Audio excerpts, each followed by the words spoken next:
Olá, pessoal. Professor Carlos Wilker, e vamos dar início a mais uma aula de História.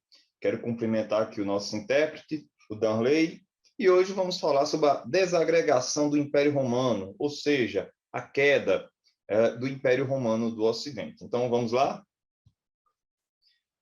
As crises que determinaram o fim do Império Romano do Ocidente. Vamos esclarecer dois pontos aqui. A história da Roma Antiga foi dividida em três partes: monarquia, república e império. Todavia, quando temos a última fase do império, refere-se ao Império Romano do Ocidente. O Império Romano ele foi dividido entre o Império Romano do Ocidente e o Império Romano do Oriente. Então, quando falamos sobre a queda do Império Romano, normalmente estamos nos referindo ao Império Romano do Ocidente, né, que tem sua queda aí na data considerada como a data da queda do Império Romano do Ocidente, 476 depois de Cristo. Então, o primeiro ponto é esse, é que estamos falando sobre a queda do Império Romano do Ocidente, sendo que o Império Romano do Oriente, com capital em Constantinopla, vai até o século XV, né, a data tradicional da queda do Império Romano do Oriente é 1453. O segundo ponto é que a gente aqui vai tratar de alguns fatores, de forma bastante resumida, bastante sucinta, sobre alguns fatores que levaram a crise e a queda do Império Romano do Ocidente. Então, vamos lá. Fatores da crise econômica. Um primeiro ponto que temos que destacar: a gigantesca extensão territorial exige um número imenso de funcionários. Raciocinem comigo. Quanto mais você tem um território grande que se expande, mais você precisa de funcionários, no caso, de soldados, para proteger as fronteiras. Então, quanto maior a extensão territorial, maior o número de funcionários, que implica em maiores gastos. Quando eu estou dando aula em presencial, eu falo para meus alunos o seguinte: imagine que você tem um estabelecimento comercial, sei lá, de 20 metros quadrados ou 40 metros quadrados, e você precisa de vigias. Um estabelecimento desse tamanho, você vai precisar de 2 vigias no máximo. Todavia, quanto mais esse estabelecimento crescer e crescer, mais você vai precisar de funcionários para cuidar da segurança desse estabelecimento. Lógico, isso é um exemplo bem bobo. Mas o que eu quero dizer é o seguinte, é que quanto mais o Império Romano crescia, mais ele precisava de pessoas para proteger suas fronteiras, soldados. Então, primeiro ponto. Em compensação, o fim das expansões diminui a entrada de riquezas. Ou seja, se você cresce muito, você precisa de um alto número de funcionários, mas se você não cresce, se você não se expande, você diminui a entrada de riquezas. Então, vejam que é uma encruzilhada aqui. Terceiro ponto, o alto custo de manutenção criava a necessidade do aumento de impostos provinciais, o que causou inúmeras revoltas. Quanto mais o Estado precisava de dinheiro para gastar, mais aumentava o número de impostos. O número de impostos, ao aumentarem, vai causar revoltas.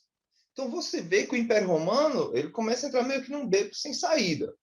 Um outro ponto aqui é a diminuição do número de escravos. Na Idade Antiga, normalmente, alguém se tornava escravo ou por dívidas ou raptado em guerra. A escravidão por dívidas, ela foi abolida, né, bem anteriormente, numa lei chamada Lei Licínia Sextia, ela vai abolir a escravidão por dívidas, e a partir de então, haveriam apenas escravos raptados em guerras. Só que raciocinem comigo, se você para de se expandir, você para de conquistar novos territórios, de vencer povos, então diminui a aquisição de escravos. Ok? Então, ao passo que o Império Romano para de se expandir, diminui a entrada de escravos. E os escravos eram fundamentais no Império Romano. A sociedade romana era uma sociedade escravista, em que os escravos desempenhavam várias tarefas, eram as mãos e os pés do Império Romano. Lógico, não eram apenas os escravos que trabalhavam, mas era a principal mão de obra, principalmente para serviços braçais. Temos aqui a extensão do Império Romano nos tempos de Jesus, né? Essa linha aí em roxo, vejam que é um território, um império imenso, pegar ali da Espanha, ali na Gália, onde hoje corresponde à França, lá na Grécia, né? Vai até lá ali a parte do Oriente, ali a parte de Jerusalém, Israel, né? Uma parte ali do norte da África. Então vejam que é um território realmente muito grande. Fatores da crise política, né? Uma crise econômica. Como eu falei para vocês, o Império Romano ele tem aquela coisa, se expandir, ele tem dificuldades para manter suas fronteiras, para manter seus funcionários. Se ele para de se expandir, ele tem a diminuição da aquisição de escravos. Então, fica nesse jogo ali e começaremos a ter crises econômicas. Aqui podemos também destacar questões como corrupção interna, má administração. Outro ponto aqui a ser destacado: os imperadores governavam com a ajuda dos principais generais. Todavia, entre 235 e 284, houve uma disputa pelo poder entre os generais.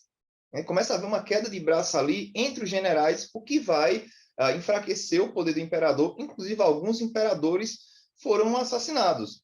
Então, veja, você tem um imperador, né, e você tem vários generais. Esses generais começam a brigar entre si e começam a disputar o poder entre si.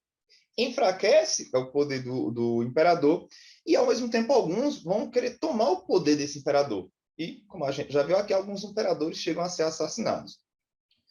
O crescimento do cristianismo. O cristianismo vai surgir, vai começar a se expandir, vai começar a crescer ali no seio do Império Romano. É uma religião que vai nascer ali em Jerusalém. A gente já viu em aulas passadas, pregando a questão do monoteísmo, afirmando que Deus não fazia distinção de pessoas, né? Os cristãos se recusavam a adorar as divindades do panteão romano, se recusavam a adorar o imperador como um deus, né? Então, havia esse choque ali entre essas crenças, esses valores dos cristãos e da grande maioria dos romanos. E temos a tetrarquia de Diocleciano. A gente vai ver isso mais adiante. A tetrarquia de Diocleciano, que foi, na verdade, o Império Romano foi dividido em 4 partes. Né? A gente vai ver isso mais adiante. O imperador Diocleciano dividiu o império em 2 e depois em 4 partes. A tetrarquia. Tetra quer dizer 4, viu, gente? Arquia quer dizer poder, governo. Numa tentativa de fortalecer a organização política sobre as várias províncias que compunham o império e aumentar o controle sobre os exércitos. Porém, na prática, essa divisão só serviu para demonstrar e acentuar a regionalização que já vinha ocorrendo. Ou seja, ele quis dividir o Império Romano para organizar, para fortalecer mais a organização política, mas, na verdade, só fez acentuar mais ainda a divisão, né, e criar uma regionalização, meio que aquele império uno, né, e único se torna meio que em 4 regiões. Né? Então, a ideia do Diocleciano aí não funcionou na prática. As migrações bárbaras. Quando nós falamos sobre os bárbaros, nós estamos falando sobre os povos não romanos. E quem não era romano, os romanos viam como bárbaros. Bárbaro quer dizer rústico, rude, cruel, estranho. Normalmente tem essa conotação. Veja que hoje em dia a gente fala o seguinte: olha, houve um crime bárbaro. Olha, fulano cometeu barbaridades. Então tem uma conotação bastante pejorativa. Todavia, esses bárbaros eram apenas povos não romanos, ok? As migrações bárbaras foram outro fator que contribuiu para agravar a crise do império. Um processo complexo que envolveu povos e circunstâncias diferentes. Alguns povos fixaram-se em terras do império e tornaram-se aliados, com a tarefa de defender as fronteiras. Pois é, alguns desses povos irão se tornar aliados dos romanos, irão proteger as fronteiras contra a invasão de outros povos não romanos, né, os povos bárbaros, como os romanos chamavam. Eles acabaram, em parte, incorporados ao exército. Outros ultrapassaram as fronteiras romanas, derrotando as legiões e saquearam as cidades. Ou seja, o Império Romano vai começar a sofrer constantes invasões desses povos tidos como povos bárbaros. Aqui temos aqui uma imagem, aqui, uma setazinha aqui, destacando algumas invasões. A partir do século III, depois de Cristo, os germanos, né, que hoje seria o que corresponde à região da Alemanha atual, começaram a ultrapassar os rios, Reno e Danúbio.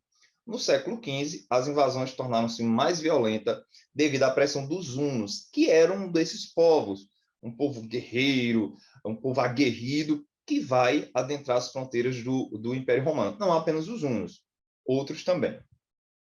Temos aqui alguns dos povos que invadem o Império Romano: os visigodos, os vândalos, os ostrogodos, os suevos, francos. Esses francos, mais adiante, eles vão criar o reino da Frânquia, que dará origem à França. Temos os ângulos e saxões, temos os alamanos e tinha muitos outros. Posteriormente, teremos os vikings, né, os povos vindos ali do norte da Europa, os povos nórdicos. Enfim, essas invasões vão terminar por levar à queda do Império Romano do Ocidente, até que em 476 d.C., um desses povos, chamados Érulos, irão depor o último imperador romano, e aí teremos, por fim, a queda do Império Romano do Ocidente. Ok, pessoal? Eu vou ficando por aqui e até a próxima.